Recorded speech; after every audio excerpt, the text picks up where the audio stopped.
بسم اللہ الرحمن الرحیم، السلام علیکم ورحمۃ اللہ وبرکاتہ۔ ایک پارہ 10 پیغام میں آج 28ویں پارے کے 10 پیغامات سیکھیں گے۔ آئیے چلتے ہیں اپنی پہلی آیت کی طرف۔ قد سمع اللہ قول التي تجادلك في زوجها وتشتكي إلى الله والله يسمع تحاوركما إن الله سميع بصير۔ پہلا پیغام جو اس پارے سے حاصل ہوتا ہے وہ ہے بیوی اور اولاد سے بد اخلاقی سے پیش نہ آنا۔ جی ہاں، مومن کبھی بھی اپنے بیوی یا اپنی اولاد، اپنے بچوں سے کبھی بھی بد اخلاقی سے پیش نہیں آتا۔ اس پارے کی پہلی سورت جو ہے وہ سورہ مجادلہ ہے، اور یہ جو آیت ہے یہ سورہ مجادلہ کی پہلی آیت ہے۔ مجادلہ کا مطلب یعنی گلہ مند خاتون۔ تو ہم جانتے ہیں کہ یہاں پر ایک واقعہ ہے جس کے اندر بیان ہوتا ہے کہ وہ خاتون جو ہے پیغمبر اسلام صلی اللہ علیہ وسلم کے پاس آئی، اپنے شوہر کی شکایت لے کر آئی تھی۔ تو پروردگار نے کہا کہ اللہ نے اس عورت کی بات سن لی ہے جو تم سے اپنے شوہر کے بارے میں بحث کر رہی تھی۔ تو وہ رسول خدا کے پاس آئی تھی اور بات اس نے بتائی، تو رسول خدا نے اس کی جو ہے بات سنی تھی۔ تو ہمیں سمجھ آتا ہے کہ یہاں پر جو ہے ایک شکایت لے کر آئی تھی، تو انسان یہ سمجھتا ہے، جو ہم اس سے لیسن حاصل کرتے ہیں، کہ کبھی بھی اپنی بیوی کے ساتھ برا برتاؤ نہیں کرنا چاہیے۔ اور ابتدائی آیات کے اندر بھی وہی جاہلانہ برتاؤ اور اس اخلاق کے بارے میں بیان کیا گیا کہ جو آدمی جو اپنی بیوی کی طرف جو ہے وہ نسبت لگاتا تھا۔ تو یہاں پر یہ بیان ہو رہا ہے کہ کہیں ایسا نہ ہو کہ آدمی شوہر جو ہے اپنی بیوی کی نسبت جو ہے کوئی بری نسبت اس کے اوپر لگائے اور اس سے جو ہے وہ دور ہو جائے۔ ہم جانتے ہیں کہ پرانے زمانوں میں بھی کئی بار ایسا ہوتا ہے دوران جاہلیت کے اندر کہ جو ہے وہ شخص اپنی بیوی سے روابط بھی نہیں رکھتے تھے، ریلیشن بھی نہیں ہوتا تھا، دور رہتے تھے اور ان کو طلاق بھی نہیں دیتے تھے، صرف یہ اذیت کرنے کے لیے تاکہ جو ہے وہ بیوی صرف گھر میں رہے اور وہ گھر پہ ہی مشکلات اور وہ سائیکولوجی کا شکار ہوتی رہے۔ تو اس آیت کے اندر جو ہے وہ سرزنش کی جا رہی ہے کہ کہیں ایسا نہ ہو کہ ہم لوگ جو ہے وہ بد اخلاقی کرے۔ آج کے زمانے میں بھی چاہے ظاہری طور پہ نہ ہو مگر وہ طلاق عاطفی ہو جاتی ہے۔ طلاق عاطفی یہ ہے کہ میاں بیوی کا ریلیشن آپس میں دور ہو جاتا ہے، اختلافات پڑ جاتے ہیں، وہ ظاہری طلاق نہیں ہوتی مگر وہ پیار، محبت اور عطوفت کے لحاظ سے وہ طلاق ہو جاتی ہے، چاہے ایک ہی گھر میں رہتے ہیں مگر ان کا اخلاق اور برتاؤ کے اندر دور ہو جاتے ہیں۔ تو اس لیے مومن ہمیشہ اپنا اخلاق اچھا رکھتا ہے۔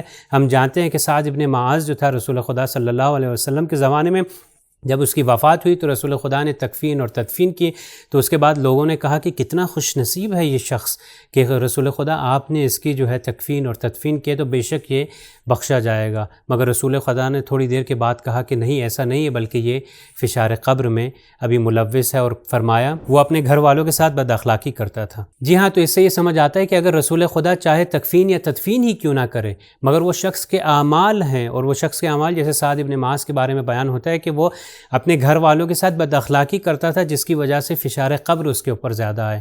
تو جو لوگ ہاتھ اٹھاتے ہیں اپنی بیویوں کے اوپر، جو لوگ ہاتھ اٹھاتے ہیں اپنے بچوں پر، خاص توجہ رہے، کہیں ایسا نہ ہو کہ ہمارا فشار قبر بہت سخت ہو اور ہم قیامت والے دن بھی پروردگار کے سامنے شرمندہ ہوں اور عذاب کے شکار ہو جائیں۔ آئیے چلتے ہیں اپنی اگلی آیت کی طرف۔ انما النجوى من الشيطان ليحزن الذين آمنوا وليس بضارهم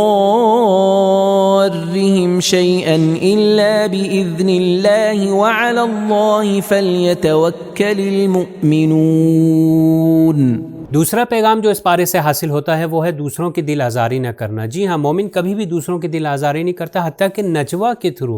ان آیات کے اندر جو ہے سورہ مجادلہ کی 7 سے 10 کے درمیان میں جو آیات ہیں یہ نجوہ کے ریلیٹڈ ہے۔ نجوہ یعنی کسی کے کان میں آ کے بات کرنا۔ ہم جانتے ہیں کہ اس زمانے میں بھی رسول خدا کے پاس آ کے بعض افراد کان میں جو ہے وہ گفتگو کیا کرتے تھے، تو پروردگار نے اس چیز کی مذمت کی اور اس چیز کو منع کیا ہے۔ تو اس چیز سے ہمیں سمجھ آتی ہے یہ اس چیز کو بھی انکلوڈ کرتا ہے کہ جو بھی شیطانی مخفیانہ جلسات یا میٹنگز یا گیدرنگز ہیں جہاں پر شیطانی نجوہ ہوگا اس سے بھی مومن جو ہے دور رہے۔ سورہ مجادلہ کی اسی 10ویں آیت میں اسی نجوہ کی بات اور اس کو جو ہے شیطانی جانا گیا اور اس کہا گیا کہ مومنین جو ہیں اس سے دور رہیں تاکہ جو ہے اس نجوہ کو نہ سنیں۔ تو مومن جو ہے کبھی بھی ایسا ظاہری طور پر بھی نجوہ جو ہے دوسروں کے کانوں میں بات نہیں کرتا، یعنی یہ منافقین جو ہے اور محرمانہ گفتگو کرنے کے اس کی وجہ سے جو ہے وہ مومنین کی دل آزاری نہیں کرتا۔ امام کاظم علیہ السلام فرماتے ہیں جس وقت ایک کمرے میں 3 دوست موجود ہوں ان میں سے 2 کو نہیں چاہیے کہ تیسرے دوست سے الگ ہو کر آپس میں کان میں بات کریں،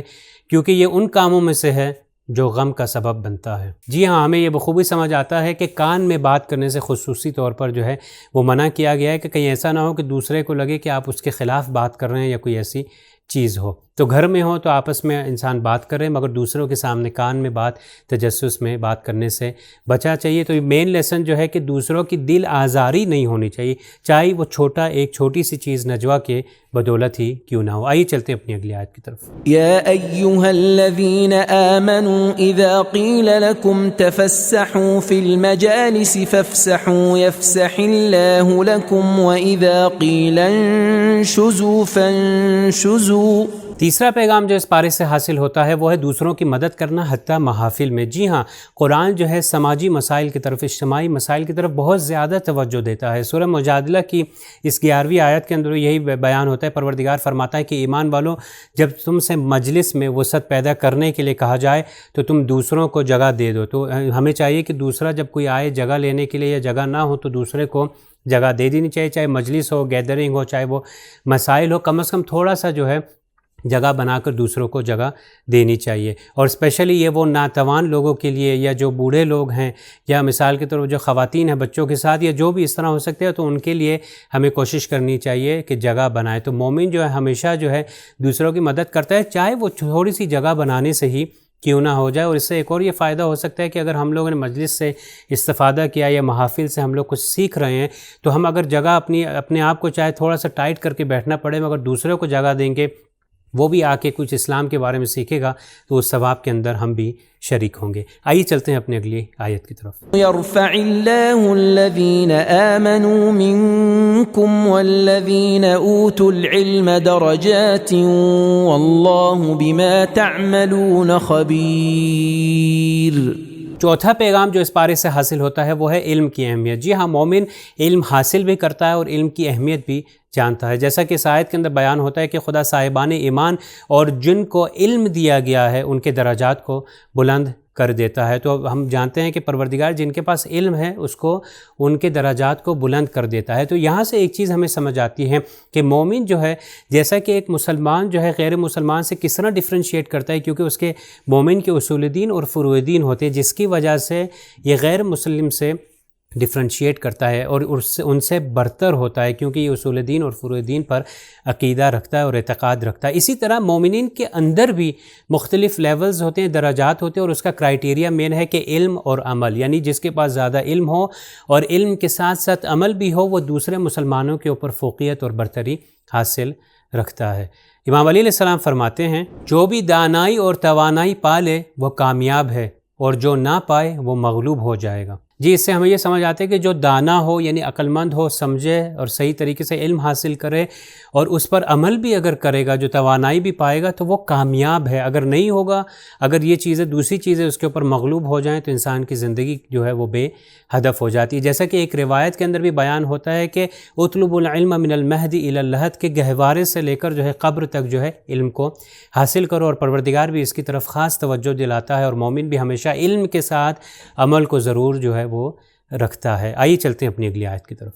والذين تبوأوا الدار والإيمان من قبلهم يحبون من هاجر إليهم ولا يجدون في صدورهم حاجة مما أوتوا ويؤثرون على أنفسهم ولو كان بهم خصاصة. پانچواں پیغام جو اس پارے سے حاصل ہوتا ہے وہ ہے ایثار. جی ہاں، دوسروں کو اپنے آپ پر ترجیح دینا. اس آیت کے اندر بھی بیان ہوتا ہے کہ وہ مومنین ہیں کہ جو اپنے شدید حالات کے اندر بھی اپنی ضروریات سے دوسرے لوگوں کو، کہ جو حاجت مند اور جو ضرورت مند ہوتے ہیں، اپنے سخت اور شدید حالت میں بھی دوسروں کی مدد کرتے ہیں. ابن عباس جو ہے وہ شان نزول کے بارے میں بیان کرتے ہیں کہ جب بنی نذیر کے مقابلے میں فتح پائی تو رسول خدا نے انصار وغیرہ سے کہا، انہوں نے کہا کہ کیا تم چاہتے ہو کہ مہاجرین کے ساتھ اپنے مال کو تقسیم کر لو اور غنیمت جو ہے ان کے ساتھ تقسیم کی جائے؟ تو انہوں نے کہا کہ ہم جو ہیں اپنے مال کو، اپنے دولت اور سب چیزوں کو ان کے ساتھ تقسیم کریں گے. اور خدا نے اس آیت کو جو ہے ان کی مد کے اندر جو ہے نازل فرمائی. تو ہمیں یہاں پہ یہ سمجھ آتا ہے کہ مومن جو ہے اپنے سخت حالات میں بھی دوسروں کو دیکھتا ہے کہ جو اپنے سے زیادہ، جو ہمارے سے زیادہ جو ضرورت مند شخص ہیں، ان کی مدد کی جائے، چاہے چھوٹی، چاہے تھوڑا سا کوئی مدد کر کے، چاہے وہ ایک روٹی سے ہو یا کوئی چھوٹی مشکل حل کر کے ہی کیوں نہ ایثار کیا جائے،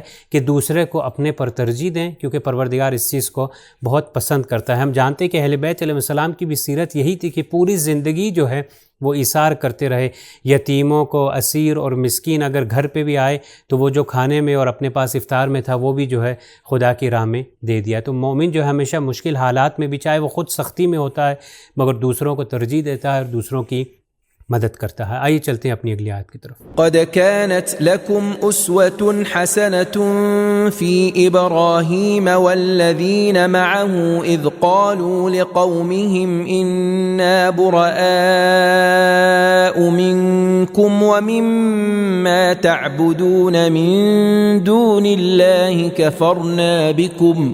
چھٹا پیغام جو اس پارے سے حاصل ہوتا ہے وہ ہے مشرکین سے بیزاری کا اعلان کرنے میں اولیاء الہی کی پیروی کرنا۔ جی ہاں، مومن جو ہے ایمانی زندگی کے لیے ایک ایگزامپل پروردگار نے یہاں پر بیان کر دیا، اور ایک اچھے نمونے کو بیان کیا ہے کہ پیش کیا گیا ہے کہ ابراہیم جو حضرت ابراہیم علیہ السلام اور ان پر جو ایمان لے کر آئے تھے، وہ جو ہے وہ بت پرست لوگ جو تھے، جو بت پرستی کیا کرتے تھے، ان سے انہوں نے بیزاری کا اعلان کر دیا، حضرت ابراہیم نے اور حضرت ابراہیم کے ساتھیوں نے۔ تو یہاں سے ہمیں یہ سمجھ آتا ہے کہ جو بھی توحید ہو اور خدائی راستے پر جو نہیں ہوتا تو اس سے بیزاری کا اعلان کیا جائے۔ اور ایک یہ لیسن یہ بھی ہے کہ گمراہ کرنے والے جو ہیں ان لوگوں کے لیے ایک یہ لیسن ہے کہ مومنین جو ہے وہ مومن جو ہے کبھی بھی گمراہ نہیں ہوتا، اور یہاں پر ایک نہی عن المنکر کا بھی پہلو پایا جاتا ہے۔ مگر ہاں ایک اور چیز ذہن میں رہے کہ اگر نان مسلم یا جو دشمن ہے یا کافر ہے، اگر وہ صلح کرنا چاہتا ہے، صلح کرنا چاہتا ہے یا دوستی کرنا چاہتا ہے، تو اگر عدالت کی بنیاد پہ ہو اور اگر پروردگار کی خوشنودی کی خاطر ہو تو انسان جو ہے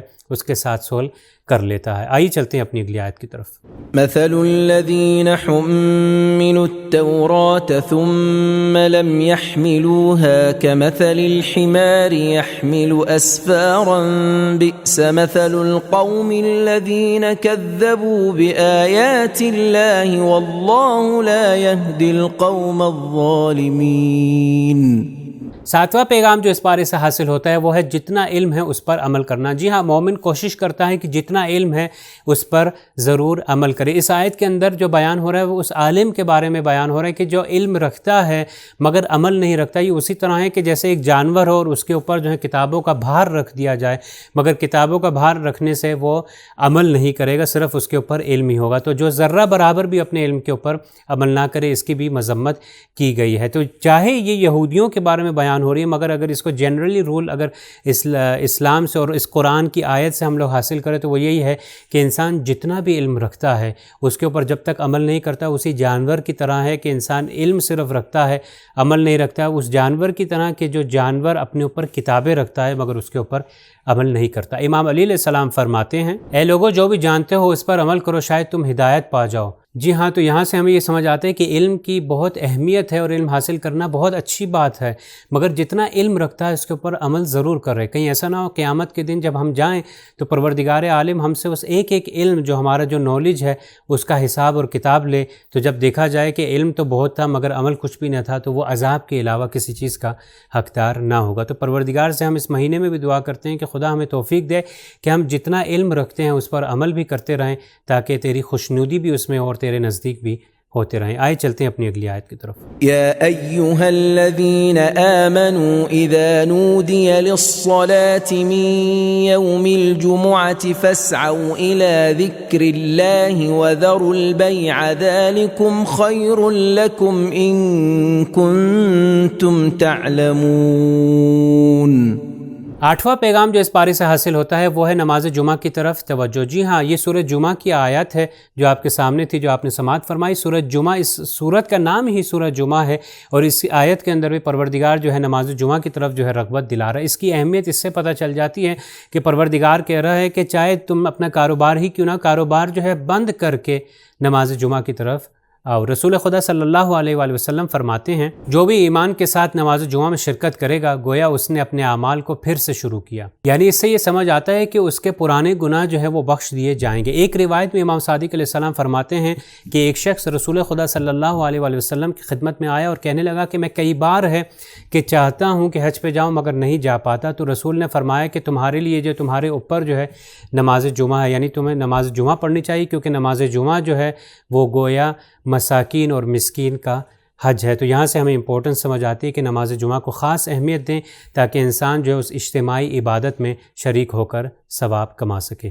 آئیے چلتے ہیں اپنی اگلی آیت کی طرف۔ وَمَن يَتَّقِ اللَّهَ يَجْعَل لَّهُ مَخْرَجًا وَيَرْزُقْهُ مِنْ حَيْثُ لَا يَحْتَسِبُ۔ نواں پیغام جو اس پارے سے حاصل ہوتا ہے وہ ہے تقویٰ کی اہمیت اور اس کی برکات۔ جی ہاں، سورہ طلاق کی آیت 2 سے 5 تک جو ہے تقویٰ کی اہمیت اور اس کے اثرات، اس کے آثار اور اس کی برکات کے بارے میں ذکر ہو رہا ہے۔ تو پہلا اثر یہ ہے کہ انسان کے لیے ڈیڈ اینڈ نہیں ہوتا، یعنی کسی ڈیڈ اینڈ میں نہیں پھنستا، جو ہے وہ پروردگار اس کو مشکلات سے نجات دیتا ہے۔ دوسرا اثر یہ ہے کہ خدا جو ہے اس شخص کو ایسی جگہ سے روزی دیتا ہے کہ اس شخص نے اس کا گمان بھی نہیں کیا ہوتا، انسان نے اس کا سوچا بھی نہیں ہوتا کہ مجھے اس جگہ سے روزی ملے گی۔ تیسرا اثر یہ ہے اور تیسری برکت تقویٰ کی یہ ہے کہ خدا اس کی زندگی کو آسان کر دے گا۔ باتقویٰ انسان ممکن ہے، پاسبل ہے کہ اس کی زندگی میں اس کا پیسہ کم ہو مگر اس کی آسانیاں زیادہ ہوں گی اور اس کے برکات زیادہ ہوں گے۔ ہم جیسا کہ جانتے ہیں کہ بے تقویٰ افراد جو بعض ایسے ہوتے ہیں کہ مال بہت زیادہ ہوتے ہیں، دولت مند مالدار ہوتے ہیں، مگر پھر بھی حرص اتنا زیادہ ہوتا ہے کہ وہ مال اور پیسے کے پیچھے ہی بھاگتے رہتے ہیں اور جو ہے اس بھاگنے کی وجہ سے ان کو نہ سکون ملتا ہے اور نہ کچھ ملتا ہے۔ سورہ رعد آیت 28 میں پروردگار فرماتا ہے الا بذکر اللہ تطمئن القلوب، کہ جان لو کہ پروردگار کے ذکر سے یہ قلوب اور یہ دل جو ہیں وہ اطمینان پا جاتے ہیں۔ تو انسان کا تقویٰ جتنا زیادہ ہوگا، چاہے مال دوسری چیزیں کم ہو، تقویٰ زیادہ ہوگا تو پروردگار اس کو اثرات اور اس کی جو ہے برکات سے نوازے گا۔ اسی طرح سورہ طٰہٰ کے اندر جو بیان کیا گیا ہے وَمَنْ أَعْرَضَ عَنْ ذِكْرِي فَإِنَّ لَهُ مَعِيشَةً ضَنكًا وَنَحْشُرُهُ يَوْمَ الْقِيَامَةِ أَعْمَى۔ تو یہی بندہ روز قیامت پوچھے گا پروردگار میں تو زندگی میں تو دنیا کے اندر نابینا نہیں تھا، بینا تھا، مجھے نظر آتا تھا، مگر میں کیوں نابینا محشور ہوا؟ تو اس سے کہا جائے گا کیونکہ جو تم جو ہے ہماری آیات اور نشانیوں کو تم دیکھتے تھے مگر تم نے ان کو بھلا دیا تھا۔ تو 3 اثر پہلے بیان کیے گئے تقویٰ کے، اور چوتھا اثر جو ہے وہ یہ ہے کہ گناہوں کی بخشش ہوتی ہے اور پروردگار جو ہے اس کو جو ہے ثواب عطا فرماتا ہے۔ رسول خدا صلی اللہ علیہ وسلم نے فرمایا کہ میں ایک ایسی آیت کو جانتا ہوں کہ اگر لوگ اس کے اوپر عمل کر لے تو ان کے لیے کافی ہے۔ تو پوچھا گیا کہ کون سی ہے؟ تو انہوں نے کہا یہ وہی آیت ہے وَمَن يَتَّقِ اللَّهَ يَجْعَل لَّهُ مخرجا۔ تو مومن جو ہے تقویٰ اختیار کرتا ہے اور تقویٰ کی بدولت بہت سے آثار اس کی زندگی میں اور برکات جو ہیں پروردگار نازل کرتا ہے اور ڈال دیتا ہے۔ آئیے چلتے ہیں اپنی اگلی آیت کی طرف۔ یا ایھا الذین آمنوا توبوا الی اللہ توبة نصوحا عسى ربکم ان یکفر عنکم سیئاتکم ویدخلکم جنات۔ آخری اور 10واں پیغام جو اس پارے سے حاصل ہوتا ہے وہ ہے توبہ نصوح۔ قرآن مومنین کو جو ہے توبہ کی طرف دعوت دیتا ہے۔ ابو بصیر نے امام صادق علیہ السلام سے اس توبہ نصوح کے بارے میں پوچھا تو امام نے فرمایا وہ گناہ ہے جو توبہ کرنے کے بعد انسان ارادہ کرے کہ واپس اس گناہ کی طرف کبھی نہیں پلٹے گا۔ جی ہاں، مومن جو ہے اگر خدا نہ خواستہ اس سے کوئی گناہ سرزد ہو جاتا ہے یا کوئی گناہ میں ملوث ہو جاتا ہے تو پروردگار سے اس کی توبہ کرتا ہے، مگر توبہ کی بعض کنڈیشنز ہیں، اس کے کرائٹیریاز ہے کہ سب سے پہلی چیز کہ پشیمانی ہو، جو اس نے پہلے جو اس نے گناہ کیا ہے، جو بھی برا کام کیا اس سے پشیمان ہو، ریگریٹ ہو کہ میں یہ جو ہے پھر سے نہیں کروں گا، اور دوسری چیز جو مین چیز ہے وہ ارادہ ہو کہ پھر سے اس کو تکرار نہیں کرے گا، کیونکہ اگر انسان کا ارادہ یہ ہو کہ میں پھر سے اس کو تکرار کروں گا تو یہ توبہ صحیح طریقے سے نہیں ہے۔ اور اگر مثال کے طور پر انسان نے اگر حق الناس کسی کا مارا ہے تو اس حق کو ضرور ادا کرے، اور اگر مثال کے طور پر واجبات اگر کوئی قضا ہوئے تو واجبات کو ضرور بجا لائے، توبہ بھی کرے مگر واجبات کو بجا لانا بھی ضروری ہے۔ جتنی بھی نمازیں یا روزہ جتنی بھی چیزیں قضا ہیں اس کا بجا لانا ضروری ہے۔ کسی کا پیسہ مارا ہے، حق الناس مارا ہے، چاہے پیسہ ہو چاہے پراپرٹی ہو کچھ بھی ہو، وہ چیز واپس دینا بھی ضروری ہے، پشیمانی بھی ضروری ہے، اور وہ اعادہ یعنی پھر سے اس کو ریپیٹ نہیں کرنا یہ بھی نیت ضروری ہے۔ اگر یہ کنڈیشنز ہوں گی تو انسان کی توبہ پروردگار کی بارگاہ میں قبول و مقبول ہوں گی۔ یہ تھے ہمارے 10 پیغامات۔ انشاءاللہ کل پھر 10 پیغامات کے ساتھ حاضر ہوں گے۔ تب تک کے لیے السلام علیکم ورحمۃ اللہ وبرکاتہ۔